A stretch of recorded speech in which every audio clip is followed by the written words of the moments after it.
Международный аэропорт Бейрута имени Рафика Харири – единственный действующий коммерческий аэропорт в Ливане, и поэтому его ежедневно посещают множество путешественников со всего мира.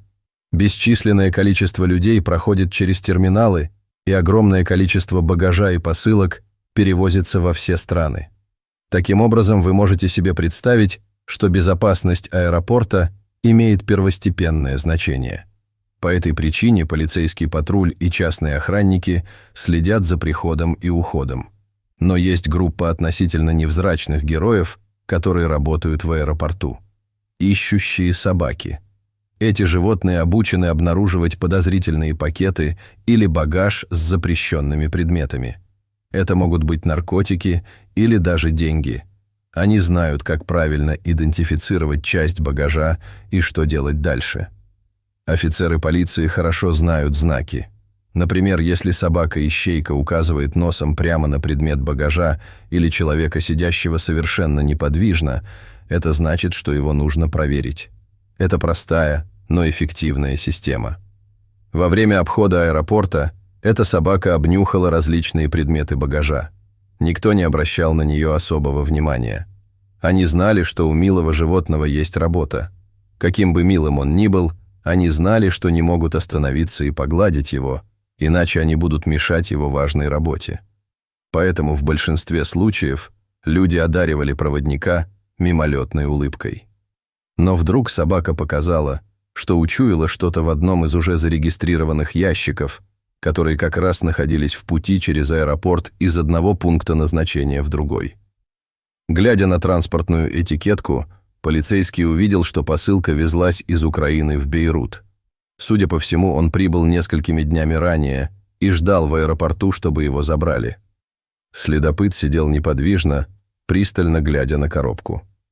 Полицейский не сомневался, что его животное обнаружило что-то крайне необычное и, вероятно, незаконное.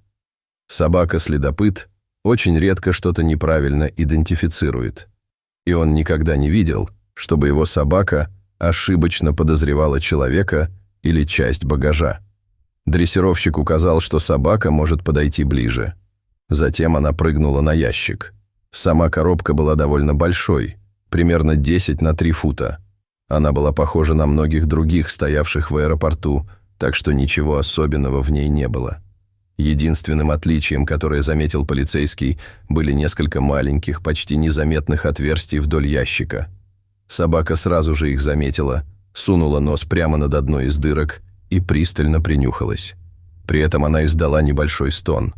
Эта реакция определенно была необычной. Следопыт выполнял свою работу много лет, и хныканье не входило в его репертуар реакций.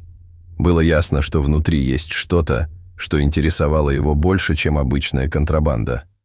Хозяин нахмурился, осматривая коробку вдоль и поперек. Что он должен сделать? Другие полицейские и сотрудники аэропорта собрались вокруг ящика, подняли его с пола и аккуратно поставили на стол. Офицеры знали, что в нем также может быть взрывчатка, которая может взорваться при открытии. Команда двигалась очень медленно и осторожно. И как только поставили коробку, вызвали саперов.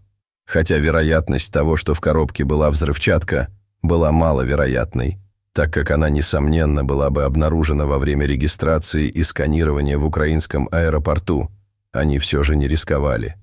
Все вышли из комнаты, но следопыт, казалось, торопился вернуться.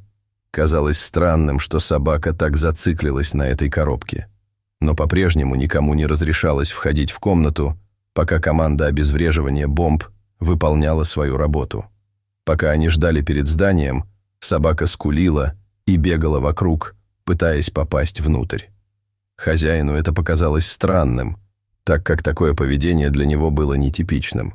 Они работали вместе много лет, но он никогда не видел своего животного таким взволнованным. Это вызвало у офицера всевозможные тревожные звоночки.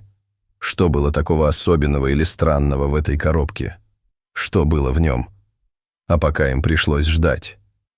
К счастью, саперы спокойно вышли из комнаты и сообщили другим офицерам, что внутри нет ничего опасного. По крайней мере, без взрывчатки. Они осмотрели коробку с помощью металлоискателя и обнаружили, что внутри не было никаких электрических компонентов. Это было большим облегчением. Но оставался еще вопрос, что же было в коробке.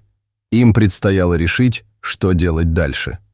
После некоторого обсуждения было решено открывать коробку медленно и осторожно.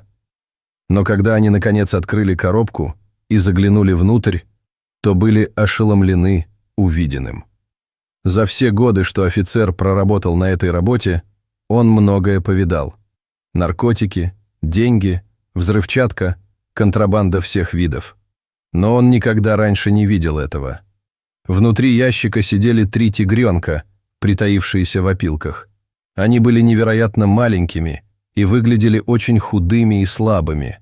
Было ясно, что они страдали и были заперты в этой коробке в течение очень долгого времени.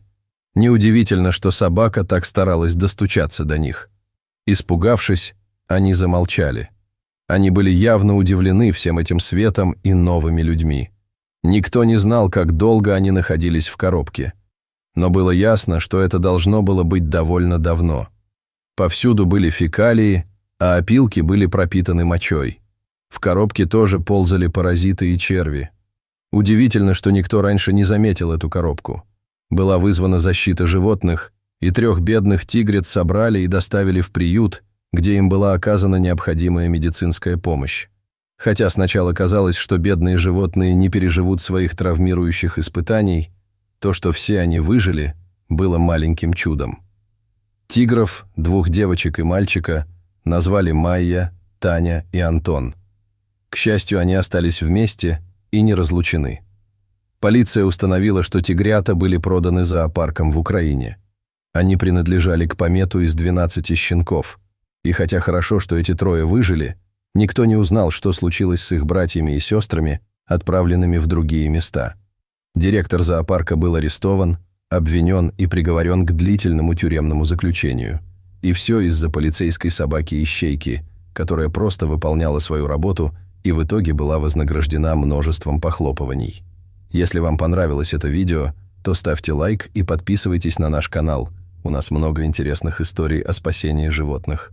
До свидания.